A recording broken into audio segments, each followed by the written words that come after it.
नमस्कार, आदाब, सत श्री अकाल। वेलकम है आप सभी लोगों का। हेलो एवरीवन, कैसे हो आप सभी। Free online classes and active गुड़िया के चैनल में मैं गुड़िया केसरी एक बार फिर से तहे दिल से आप सभी लोगों का स्वागत करती हूँ गाइस, और आप सभी लोगों का वेलकम करती हूँ। तो ये जो आपकी क्लास है, ये आपकी इंग्लिश की क्लास लगी है और हम पढ़ रहे थे इंग्लिश की क्लास में पास्ट एंड डेफिनेट। ठीक है, पास्ट एंड डेफिनेट में आज जो हम पढ़ेंगे वो रहेगा फैक्ट नंबर 3, यानी पास्ट एंड डेफिनेट में आपने बहुत कुछ पढ़ा होगा, लेकिन आज जो पढ़ाऊंगी बिल्कुल हट के रहेगा। ये फैक्ट आपको हमेशा याद रहेगा। ठीक है, तो हम जो पढ़ रहे थे वो हमारी इंग्लिश ग्रामर की क्लास है। आवाज कम।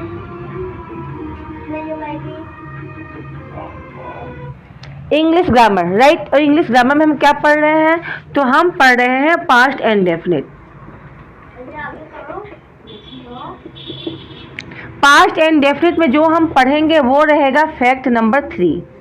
हमने 2 फैक्ट पढ़ लिया है, आज हम पढ़ेंगे फैक्ट नंबर 3। ठीक है, फैक्ट नंबर 3 में हम सीखेंगे आज कुछ नई नई चीज़ें। ठीक, जैसे कि आज हम सीखेंगे बी का फॉर्म। ठीक है, बी आप सुने भी होंगे। बी जो होते हैं ये 3, इसके जो फॉर्म होते हैं, इसके जो प्रकार होते हैं, बी के जो फॉर्म होते हैं वो टोटल 5 होते हैं। कौन कौन से होते हैं जो हम अपने डे टू लाइफ में यूज करते हैं। इसके 5 फॉर्म होते हैं। पहला होता है इज, दूसरा होता है आर और तीसरा होता है एम, जिसे हम प्रेजेंट सिंपल भी कह सकते हैं या सिंपल प्रेजेंट भी कह सकते हैं। ठीक है, सिंपल प्रेजेंट भी कह सकते हैं। मैं यही लिख दे रही हूँ, सिंपल प्रेजेंट कह सकते हैं। ठीक है, और इसका जो दूसरा फॉर्म होता है वो वाज और वर होता है। ठीक है, वाज और वर मतलब को जो बी का फॉर्म होता है ना, टोटल 5 ही होते हैं। बी जो होते हैं ये सेंटेंस में 5 रूप में यूज किए जाते हैं। किस किस रूप में, तो इज आर एम जो होता है वो सिंपल प्रेजेंट के रूप में यूज किए जाते हैं, और वाज और वर जो होता है वो पास्ट, सिंपल पास्ट के रूप में यूज किया जाता है। किसके रूप में, सिंपल। ठीक है, सिंपल पास्ट के रूप में यूज किया जाता है। ठीक है, जैसे मैंने यहाँ पे जो बी का अर्थ निकलेगा ना, बी का अर्थ होता है होना। ठीक है, यहाँ बी का अर्थ होगा होना। अगर ऐसा होता या होना या होता, ठीक है, अगर मतलब होना। ठीक है, जैसे कि मैंने लिखा, जैसे मैंने एक सेंटेंस लिखा, देयर वॉज ए किंग। ठीक है, तो किसका है, अगर मैं आपसे पूछूं ये किसका सेंटेंस है, तो आप फट से बोलोगे ये तो सिंपल पास्ट का है। किसका है, तो ये सिंपल पास्ट का है। यहाँ पे जो वाज है ये यहाँ पे आपका मेन वर्ब के रूप में काम कर रहा है। मेन वर्ब क्या है आपका, तो आपका बी का फॉर्म के रूप में यूज कर रहा है ना। अब देखो आगे, जैसे मैंने लिखा ही इज ए डॉक्टर। मैंने क्या लिखा, ही इज ए डॉक्टर, यानी ही इज ए डॉक्टर। वह कौन है, तो वह एक डॉक्टर है। डॉक्टर कहने का मतलब ये नहीं है कि हम किसी को भी डॉक्टर कह देंगे, है ना। हम जाते हैं और किसी को देखते हैं, कहते हैं हाँ ये डॉक्टर है। तो डॉक्टर को कैसे पहचानते हो कि वो डॉक्टर है, तो डॉक्टर का जो डॉक्टर की जो पोशाक होती है, ठीक, उससे देखकर हम पता चलता है कि हाँ ये डॉक्टर है। ठीक है, उसका करना नहीं, उसका जो होना होता है। ठीक है, जैसे पुलिस है, पुलिस की वर्दी हम देख करते हैं कि हाँ ये पुलिस है, ये डॉक्टर है, ये नर्स है ना, तो उनका होना। ठीक है, तो यहाँ पे जो इज आप देख रहे हो, यहाँ पे इज आपका क्या है, तो ये आपका बी का फॉर्म है ना। किसका फॉर्म है, तो बी का प्रकार है। ठीक है, जो यहाँ पे एक तरीके से मेन वर्ब के रूप में कार्य कर रहा है। यहाँ पे जो आपका इज है किसके रूप में काम कर रहा है, तो बी के फॉर्म में यूज किया जा रहा है, जो आपका इस समय मेन वर्ब के रूप में यूज हो रहा है ना। अब पास्ट एंड डेफिनेट में हमने यहाँ पे पढ़ा भी रखा है, या प्रेजेंट इंडेफिनिट में पहले सब्जेक्ट होता है, फिर वर्ब होता है, ऐसे कुछ पढ़ा रखा है, हेल्पिंग वर्ब होता है। ठीक है, तो यही सेंटेंस हम पढ़ते आ रहे हैं। ठीक है, तो यही आपका मेन वर्ब के रूप में बी का फॉर्म यूज किया जाता है। ठीक है, किसमें, सिंपल प्रेजेंट और सिंपल पास्ट में। अब मैं आपको समझाना क्या चाहती हूँ वो देखो, जैसे कि अब मैं जो समझाना चाहती हूँ ना, अब पहले वो देखो ध्यान से। जैसे मैंने एक सेंटेंस लिखा, अब सेंटेंस पे समझोगे तो चीज़ें अधिक क्लियर होंगी। जैसे मैंने लिखा इफ़, देखो इफ़ लगा दिया मैंने, सबसे पहले क्या लगाया, इफ़, फिर मैंने लिखा यहाँ पे इफ़ ही, और फिर यहाँ पे डैश कर दिया। इफ़ लिखा, फिर मैंने लिखा ही, फिर डैश कर दिया, और फिर लिखा मैंने पीएम। ठीक है। फिर मैंने लिखा ही वुड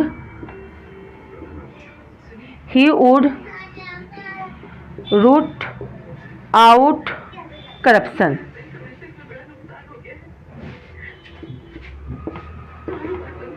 और आपके सामने दे दिया गया 4 ऑप्शन, जैसे आपके सामने पहला दे दिया गया इज, दूसरा हो गया वाज, तीसरा हो गया वर और चौथा हो गया हैज। तो बताओ यहाँ पे क्या भरोगे? तो आप यहाँ पे क्या भरोगे? देखो यहाँ पर आप ध्यान से देखने की कोशिश करोगे तो ये आपका कैसा सेंटेंस है? तो ये आपका कंडीशनल सेंटेंस है भाई। है कंडीशनल सेंटेंस? बिल्कुल है। कैसे पहचाना? तो अगर आपके सेंटेंस के शुरू में इफ आ गया तो ये क्या है आपका? तो ये आपका कंडीशनल सेंटेंस है। कैसा सेंटेंस है? कंडीशनल सेंटेंस है। कंडीशनल सेंटेंस यह कहता है कि कभी भी आपको या तो इफ या तो इफ या फिर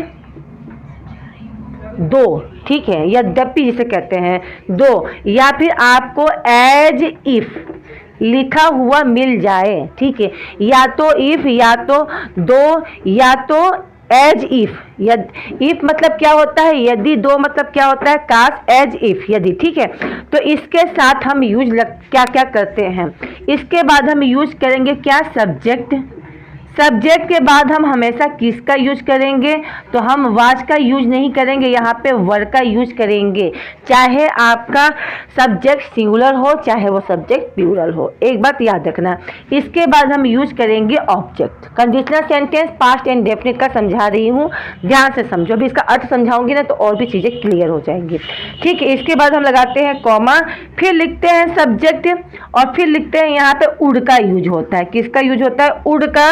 और फिर आपका यूज होगा V1 का, ठीक है। अब यहाँ पे देखो इफ, यहाँ पे इफ का यूज किया गया है। फिर यहाँ पे सब्जेक्ट क्या है? ही।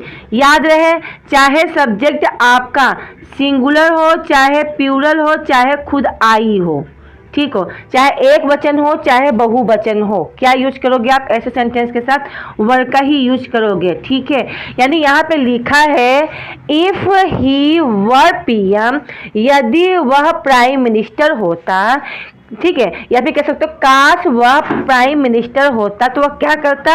ही कुड रूट आउट करप्शन, यानी कि वह करप्शन को जड़ से खत्म कर देता, यानी कि वह भ्रष्टाचार को खत्म कर देता।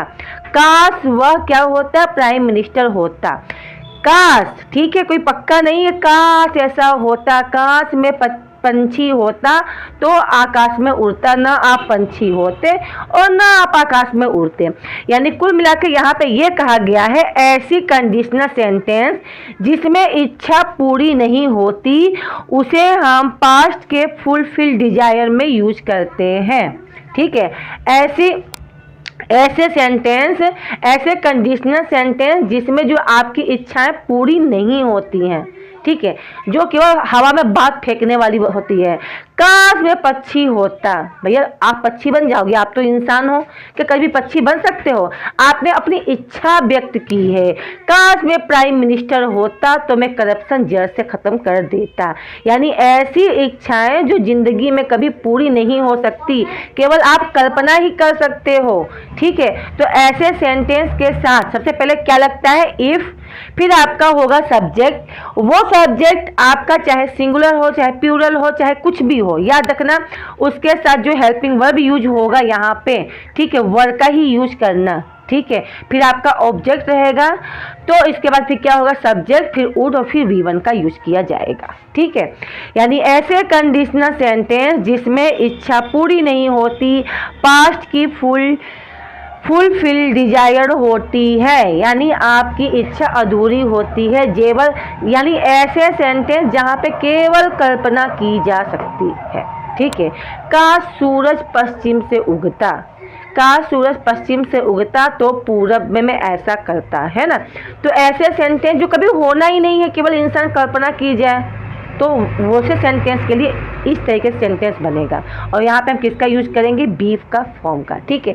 अब ऐसे सेंटेंस और भी देख लो, जैसे कि और एक बात आप हमेशा याद रखना, ये जो वुड है ना, ये जो वुड है ये क्या है, ये आपका मॉडल्स है। टेंस के बाद मैं आपको मॉडल्स पढ़ाऊंगी और मॉडल्स के साथ हमेशा याद रखना ये जो मॉडल्स होते हैं ना, वुड कुड शुड, ठीक है, यानी आपका जो ये आपका मॉडल्स होता है, मॉडल होता है ना, इसके साथ V1 का ही यूज करना, याद रखना हमेशा V1 का ही यूज किया जाता है, ठीक है।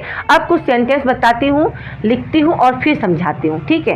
देखो, जैसे अब चीज़ें समझ में आ गई होंगी आपको ना। आपने प्रेजेंट एंड डेफिनेट में भी सेंटेंस पढ़ा था, याद है कि नहीं? इफ प्रेजेंट टेंस फिर क्या था, फ्यूचर, फ्यूचर एंड डेफिनेट, है ना, याद है? प्रेजेंट टेंस में मैंने वो कंडीशनल सेंटेंस बताया था, ठीक है, कि काश मैं वहाँ पे होऊंगा, अगर आप अंग्रेजी सीखते हो तो आपको अच्छी नौकरी मिलेगी। तो भविष्य की आपने कल्पनाएं की हैं, अगर ऐसे करोगे तो ऐसा होगा और वो काम होगा ही होगा, ठीक है। तो वो प्रेजेंट इंडेफिनिट का था, मगर ये जो पढ़ा रही हूँ पास्ट इंडेफिनिट की है, मगर यहाँ पे केवल कल्पनाएं ऐसी की जा रही है जो कभी पूरी होगी ही नहीं। अब आप इंसान हो, अब सोचो कि काश मैं बिल्ली होता तो मैं दूध सारा पी जाता, न आप बिल्ली होते न आप दूध पीते, है ना। तो केवल कल्पना जहाँ की जा सकती है, उस कंडीशनल सेंटेंस के बारे में मैं आपको बता रही हूँ, उसका अर्थ भी निकालना बहुत जरूरी होता है, ठीक है। जैसे मैंने लिखा, इफ, यदि, आई फिर डैश कर दिया, एक किंग, यदि मैं क्या होता, एक राजा होता, क्या होता भैया मैं, अगर मैं एक राजा होता तो क्या करता, तो आई वुड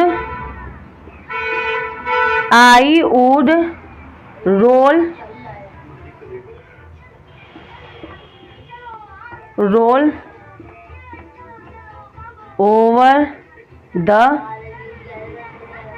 वर्ल्ड। अब आपके सामने लिखा है वाज, एम या फिर वर, ठीक है। अब इसका अर्थ निकालो, ठीक है। इफ आई ए किंग, ठीक है, फिर I would roll over the world. Over roll का मतलब, सॉरी, रोल ओवर का मतलब होता है शासन करना, ठीक है। क्या अर्थ होता है, तो शासन करना। इफ, यदि, ठीक है, तो यहाँ किसका होगा, इफ लगा हुआ है और बात किसकी की जा रही है, काल्पनिक है, ठीक है। तो यहाँ पे बी के फॉर्म का यूज होगा, न एम का यूज होगा, न वाज का यूज होगा, यहाँ होगा वर। यदि मैं क्या होता, एक राजा होता, यदि मैं एक राजा होता तो मैं क्या करता, संसार पर शासन करता। आई would roll over the world, मैं पूरे संसार पर क्या करता, शासन करता। न आप राजा होते और न आप शासन करते, भैया राजा कैसे बन जाओगे, है ना। आगे देखो, एक सेंटेंस और देखो, ये भी कल्पना से रहित है, कल्पनाएं वाली है। इफ आई, ठीक है, डैश ए बर्ड, यदि क्या होता, तो I would fly in the sky. फिर यहाँ दिया है वाज, एम, वर।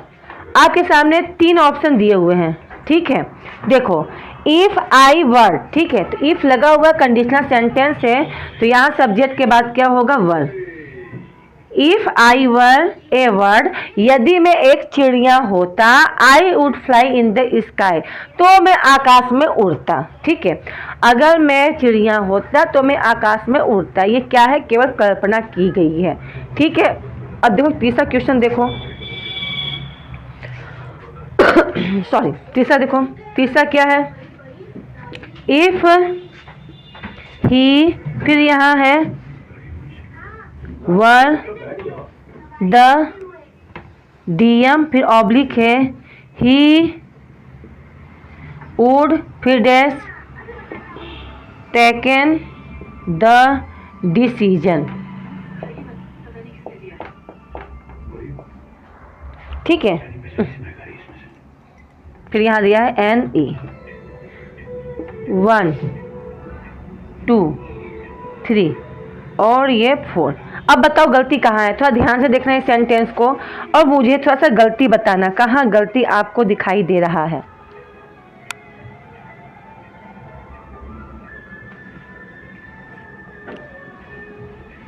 ठीक है, आओ देखो, इफ ही व द डीएम, यदि वह क्या होता, डीएम होता, ठीक है, यदि वह डीएम होता he would taken the decision, तो तुरंत निर्णय ले लेता। यदि वो डीएम होता, भैया वो ना डीएम नहीं है तो डिसीजन कहाँ से लेगा, तो यहाँ टेकन नहीं होगा भाई, यहाँ होगा टेक, ठीक है, क्लियर है। क्यों क्यों क्यों यहाँ टेक होगा भाई, यहाँ ई का यूज, वर्ब का थर्ड फॉर्म क्यों नहीं यूज होगा, तो वह इसलिए यूज नहीं होगा क्योंकि मॉडल्स के साथ हमेशा V1 यूज होता है। ये रूल्स लिख लेना, चाहे आज चाहे कल चाहे परसों, ये तो याद रखना कि मॉडल्स के साथ हमेशा V1 का यूज किया जाता है। क्लियर है। अब आगे बढ़ते हैं, ठीक है। अब और भी क्वेश्चन देखो भाई, देखो इंपॉर्टेंट चीज़ है, नया टॉपिक है, आपको नया फैक्ट पढ़ा रही हूँ। कंडीशनल सेंटेंस किसमें, आपके पास्ट एंड डेफिनिट में, तो सीखना बहुत ही ज़रूरी है। आपने पढ़ा है पास्ट एंड डेफिनिट, अभी तक आपने ये पढ़ा होगा कि डिड का यूज किस तरीके से करते हैं, बस इतना ही। Negative sentence, interrogative sentence, negative क्या नाम है, इंट्रो प्लस नेगेटिव सेंटेंस, लेकिन यहाँ पे आपको नया फैक्ट पढ़ने को मिल रहा है, राइट। अब देखो गलती, अब देखो क्वेश्चन किस तरीके से आते हैं, जैसे आपके सामने दिया डिड, ठीक है, did the teacher bring him a bike from school, ठीक है। फिर यहाँ दिया है एन ई, ठीक, यहाँ आपको आंसर बताना है। फिर नंबर दूसरा है some of the crickets played very well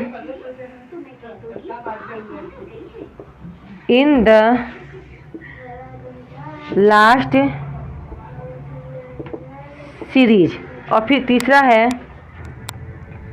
if she dash है द टीचर सी वुड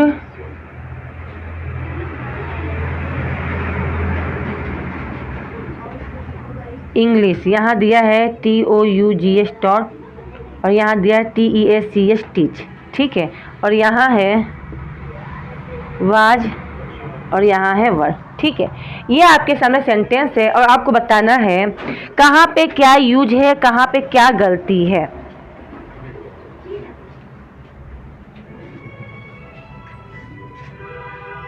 मैं हट जा रही हूँ, थोड़ा सा अपना सेंटेंस देख लो ध्यान से, फिर मैं बताती हूँ।